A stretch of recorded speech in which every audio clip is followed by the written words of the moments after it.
मैंने recording on कर दिया। सभी सदस्यों को नमस्कार। मैं सुजीत चक्रवर्ती, प्रकृत कृषि तंत्र एलएलपी पुणे से हूँ। और हम इस सेशन में बात करेंगे वैदिक कृषि पंचांग के बारे में, जो 5 दिन, अगले 5 दिन में, आज से शुरू करके अगले 5 दिन में हम इसके ऊपर ज्ञान प्राप्त करेंगे। सबसे पहले हम वैदिक कृषि ज्ञान के बारे में थोड़ा सा समझना चाहेंगे कि वैदिक कृषि ज्ञान में हम क्या समझते हैं। तो वैदिक कृषि में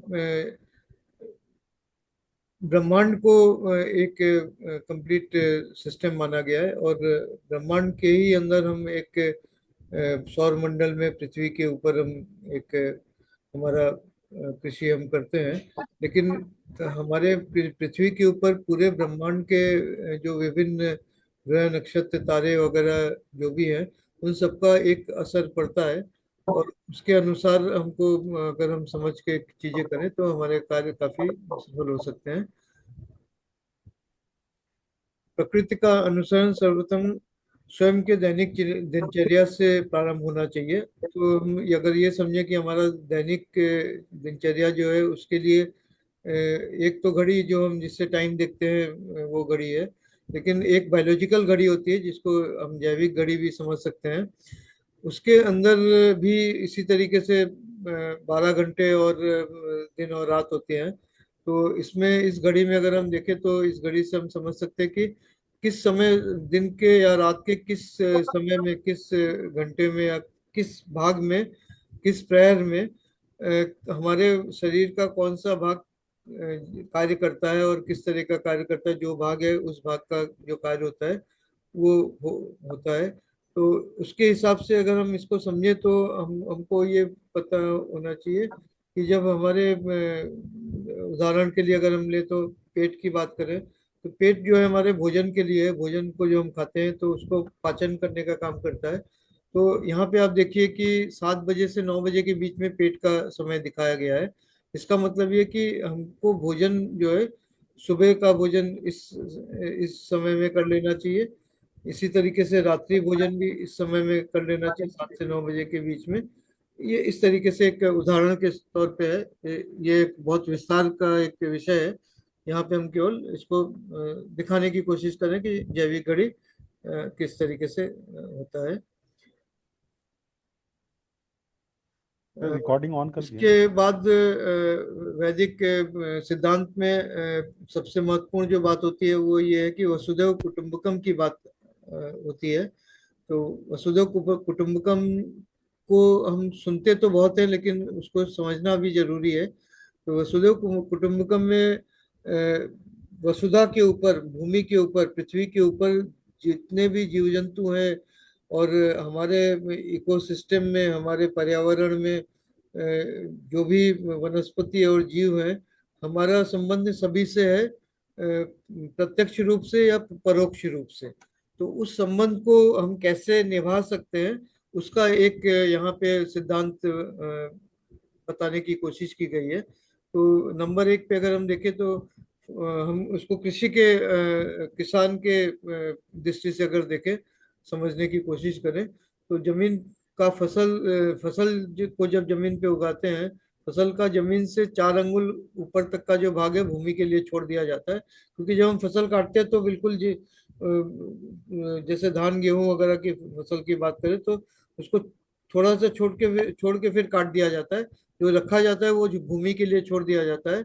इसके बाद जो फसल हम काटते हैं तो उसके अंदर से जो बाली निकलती है, उनको हम बाली निकालने के बाद बाकी का जो भाग है वो पशुओं के चारे के लिए रहता है।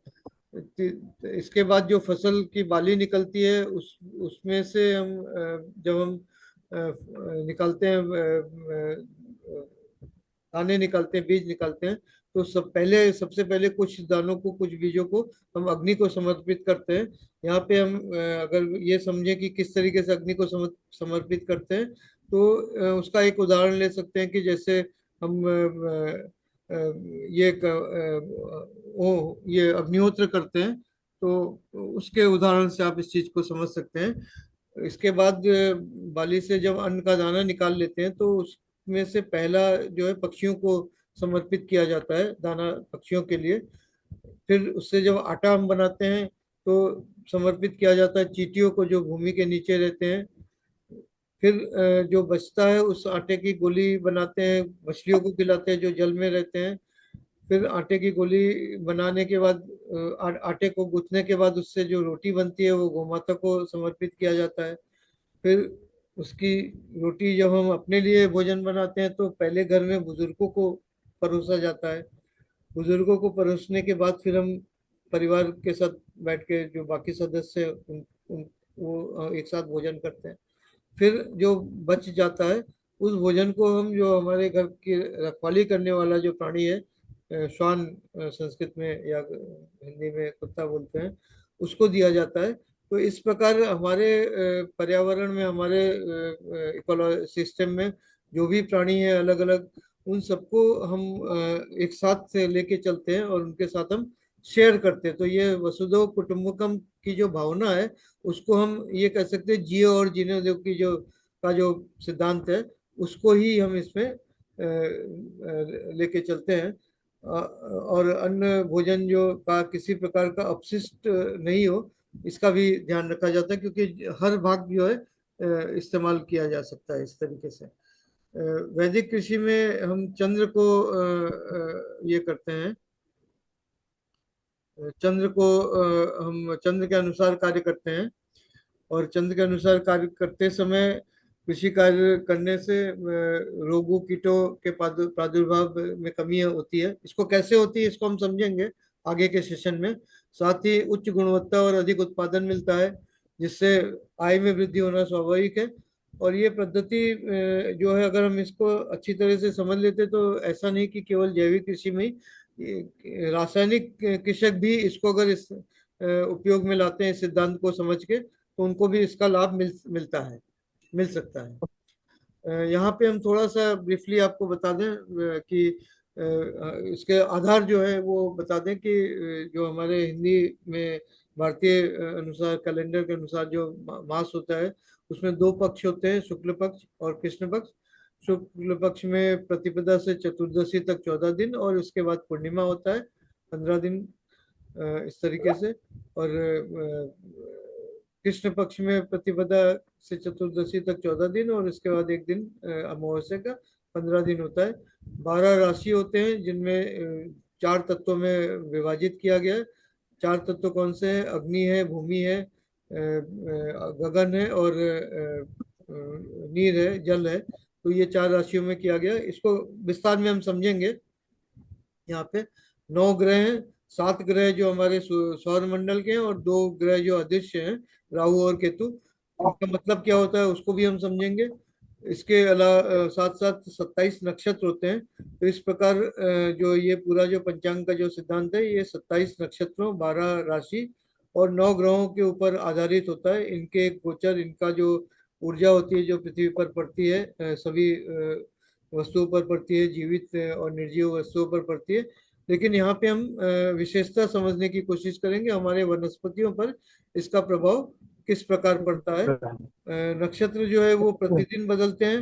राशि करीब 2.25 दिन में एक बार बदलते हैं। और ग्रह ग्रह का जो है वो चंद्र और सूर्य के अनुसार अलग अलग परिस्थिति में होता है। उसको भी हम समझेंगे विस्तार में। इन सब चीजों को यहाँ पे हम समझने की कोशिश करेंगे। अमावस्या पहले होता है, हमारा जो मास शुरू होता है वो अमावस्या के बाद पहले दिन से शुरू होता है, प्रतिपदा से, शुक्ल पक्ष में। उसके बाद शुक्ल पक्ष के 14 दिन होते हैं। उस 14 दिन को अगर हम 2 भाग में विभाजित करें तो पहले 7 दिन जो है वो एक भाग हो गया, दूसरे 7 दिन जो है वो दूसरा भाग हो गया। उसके बाद शुक्ल पक्ष में के बाद पूर्णिमा आता है। पूर्णिमा के बाद फिर कृष्ण पक्ष शुरू होता है, उसमें भी 14 दिन होते हैं, प्रतिपदा से चतुर्दशी तक। उसको भी हम 2 भागों में, 2 सप्ताहों में विभाजित कर सकते हैं। और 2 सप्ताहों में विभाजित करके फिर अमावस्या आता है। तो इस प्रकार एक मास का एक चक्र होता है चंद्र का। उसमें जो 4 सप्ताह हुए, 4 भाग जो हुए, उन चार भागों का क्या महत्व है, उन चार भागों में पहले भाग में शुक्ल पक्ष के पहले सप्ताह में, शुक्ल पक्ष के दूसरे सप्ताह में यानी दूसरे भाग में, पूर्णिमा के बाद तीसरा सप्ताह जो है कृष्ण पक्ष का पहला सप्ताह, उसमें क्या करना चाहिए, चौथे सप्ताह में क्या करना चाहिए जो अमावस्या के पहले का सप्ताह है। ये सारी बातें हम इस कृषि के पंचांग के माध्यम से समझने की कोशिश करेंगे। और इन सब बातों को समझ के जब हम अपना कार्य, कृषि कार्य करते हैं, तो उसमें क्या लाभ मिलेगा हमें, वैदिक कृषि से लाभ क्या होगा, ये सबसे पहले तो इसको समझने सीखने के लिए थोड़ा समय की जरूरत है जो आप हमारे साथ दे रहे हैं। और साथ में इसका थोड़ा सा एक कह सकते हैं कि दक्षिणा, गुरु दक्षिणा नहीं बोलूंगा इसको, दक्षिणा आप हमें दे रहे हैं। लेकिन जब आप इसको उपयोग में लाते हैं अपने कृषि कार्य में, तो इस पे कोई व्यय नहीं होता है, ये बिना अतिरिक्त व्यय के। लेकिन इसके जो लाभ हैं उसमें कृषि उत्पादन में वृद्धि होती है, गुणवत्ता और पौष्टिकता में वृद्धि होती है। इसके आधार पर आपको उच्चतम दर भी मिलता है, अर्थात आमदनी भी अच्छी मिलती है। इस पद्धति से कार्य करने से आपकी मिट्टी की क्षमता बढ़ती है, उपज उपजाऊ होता है, मिट्टी क्षमता बढ़ती है, मिट्टी जो है अधिक सक्रिय होती है, और मिट्टी का पुनर्जीवन भी होता है। तो इस प्रकार जो है ये सारे लाभ आपको इसके माध्यम से मिलते हैं। और यहाँ पे हमने थोड़ा सा एक उदाहरण लिया है कि जो कृषि अभी वैज्ञानिक कृषि जो हो रहा है, उसका हमने एक पेपर कटिंग यहाँ पे लगाया जो काफी पुराना है, अभी का नहीं है, लेकिन आज सभी जगह पर ये सत्य है कि पोषण से जो हमारे जो रासायनिक औषधियां जो हमारे शरीर में जा रही हैं उससे क्या नुकसान हो रहा है। और यहाँ तक कि जो बच्चा भी जन्म हुआ है और वो और कोई चीज उसके पोषण के लिए नहीं, उसके माँ का दूध है, उसको भी उससे नुकसान हो रहा है। और जो जन्म नहीं हुआ है, जो अभी गर्भ में ही है, उसको भी नुकसान हो रहा है। यहाँ तक इसका नुकसान होना शुरू हो गया है। साथ में हमने एक और उदाहरण लिया है जो एक जैविक कृषि कृषक का है, बिहार से नीतीश कुमार जी इनका नाम है। और इन्होंने जैविक कृषि के माध्यम से कई सारे रिकॉर्ड बनाए हैं जो विश्व रिकॉर्ड है। इसके बारे में हम अलग से चर्चा करेंगे। इसके ऊपर एक वीडियो भी है, किसी एक वीडियो में यूट्यूब चैनल में इसके बारे में हमने अलग से जानकारी भी दी है। तो अंत में इस सत्र में मैं यही कहना चाहूंगा कि आइए हम सब साथ मिलके प्रकृति का संरक्षण करते हुए पर्यावरण की रक्षा करें, जो बहुत जरूरी है हमारे आने वाली पीढ़ियों के लिए। और खेती में होने वाले खर्चों को कम करते हुए उत्पादन और गुणवत्ता के साथ आय में वृद्धि कर सकते हैं। इस तरीके से कैसे कर सकते हैं इसको हम समझेंगे, प्रकृति के नियमों का अनुसरण करके करेंगे। प्रकृति के नियम क्या हैं उसी के ऊपर हम इस पे बात करेंगे। और दैनिक किसी कार्य में हमको क्या करना चाहिए, क्या नहीं करना चाहिए, इसके ऊपर भी हम चर्चा करेंगे और समझने की कोशिश करेंगे, और उसको हम अपने दैनिक कृषि कार्य में उपयोग में लाने का प्रयास करेंगे।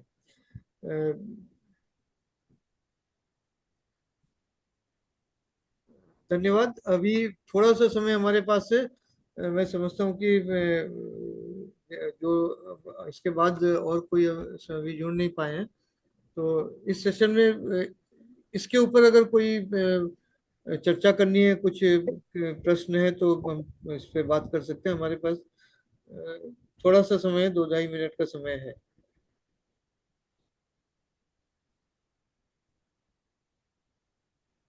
अगले सेशन में हम कृषि पंचांग के ऊपर बात शुरू करेंगे। हाँ, दिनेश जी बताइए। हाँ सर, मैं असल में ये कह रहा था कि अभी जैसे हमारे जो सेशन शुरू हो रहा था, तो हमारी आदरणीय पूजा मैम बात कर रही थी, जो बहुत से हैं कि जो जैविक खेती है और वो वैदिक को देकर के वो उन्हें अच्छा लगा। तो और आपने बताया भी कि आने वाले टाइम में हम ये जो अपनी धारणा है, तो इसको नेचुरल फार्मिंग की तरफ ले जाएंगे। लेकिन वास्तव में जो आपने वैदिक नाम दिया है और काफी समय से आपने किसानों के बीच इसका प्रसार भी किया है। तो ये वास्तव में जिस तरह से आप बता रहे हैं ये और महत्वपूर्ण हो जाता है। जैसे आपने कैलेंडर के अनुसार, समय के अनुसार, और फिर जो ग्रहों का, नक्षत्रों का फसल पे प्रभाव पड़ रहा है।